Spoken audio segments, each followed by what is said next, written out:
Bíblia a Mensagem, Marcos, capítulo 9. Então ele foi para casa dizendo: Não é sonho, alguns de vocês aqui verão tudo isso acontecer, o reino de Deus chegando com força total. 6 dias depois, 3 dos discípulos viram isso acontecer. Jesus levou Pedro, Tiago e João a um alto monte. Ali sua aparência mudou diante deles. Suas roupas brilhavam intensamente e de uma brancura tal que ninguém seria capaz de produzir. De repente, eles perceberam que Elias e Moisés estavam ali também, conversando com Jesus. Então Pedro interrompeu a conversa. Rabi, que grande momento! Que tal se construirmos 3 memoriais aqui na montanha? Um para o Senhor, um para Moisés e um para Elias. Ele falava sem pensar, apavorado e maravilhado com o que via. Naquele instante, uma nuvem brilhante os envolveu e da nuvem ouviu-se uma voz: Este é o meu filho, marcado pelo meu amor. Ouçam-no.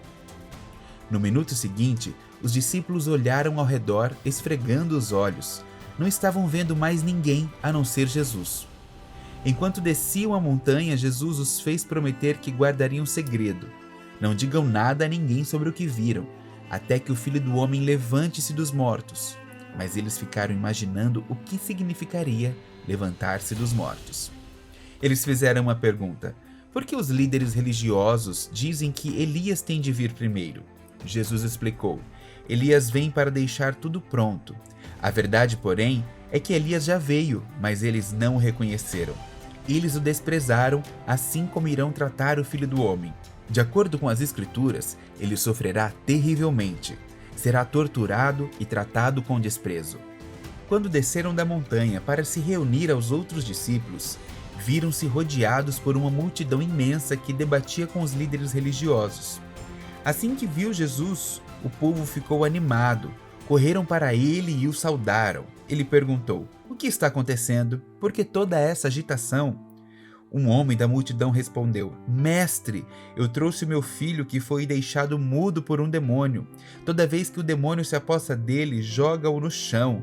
O menino baba, range os dentes e fica rígido como uma tábua. Falei com os teus discípulos esperando que os libertassem, mas não o puderam. Jesus suspirou inconformado. Mas que geração! Vocês não conhecem Deus. Até quando vou ter que aguentar esse tipo de coisa? Quantas vezes ainda vou ter que passar por isso? Tragam o menino aqui. Eles o trouxeram.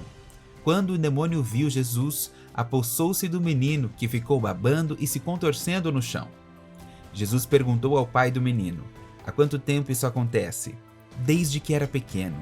Muitas vezes o demônio o joga no fogo ou no rio para matá-lo. Se o Senhor puder fazer alguma coisa, tenha misericórdia e nos ajude. Jesus disse: Se eu puder, tudo é possível para quem tem fé. Assim que Jesus disse essas palavras, o pai do menino exclamou: Eu creio, mas me ajude a vencer as minhas dúvidas. Percebendo que a plateia ficava cada vez maior, Jesus deu ordens expressas ao espírito maligno: Espírito mudo e surdo, eu ordeno, saia dele e não volte. Com muito estardalhaço, o espírito saiu.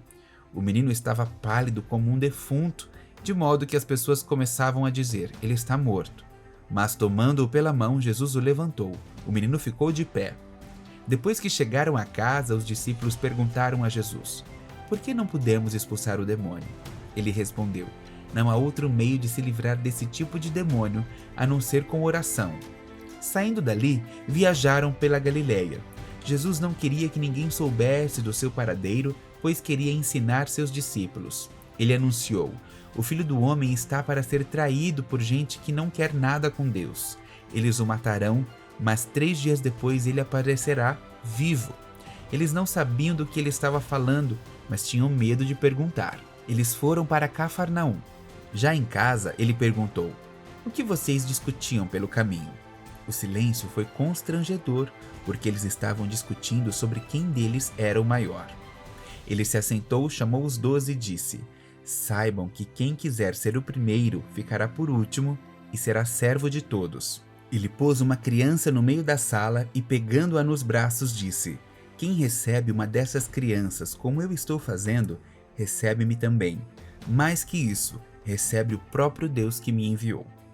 Então João disse a Jesus: Mestre, vimos um homem usando o teu nome para expulsar demônios e o impedimos, porque ele não é do nosso grupo. Jesus reprovou-os: Não o impeçam. Ninguém pode usar meu nome para fazer algo bom e poderoso, e no momento seguinte afastar-se de mim. Se ele não é inimigo, é aliado. Qualquer um que lhes der o copo de água em meu nome está do nosso lado, e Deus levará isso em conta. Mas quem prejudicar estes que são como crianças, intimidando-os ou tirando proveito da simplicidade deles, logo irá desejar nunca ter feito isso. Seria melhor jogar-se no meio do mar com uma pedra amarrada ao pescoço. Se sua mão ou seu pé os atrapalha na caminhada com Deus, é melhor cortá-los e jogá-los fora.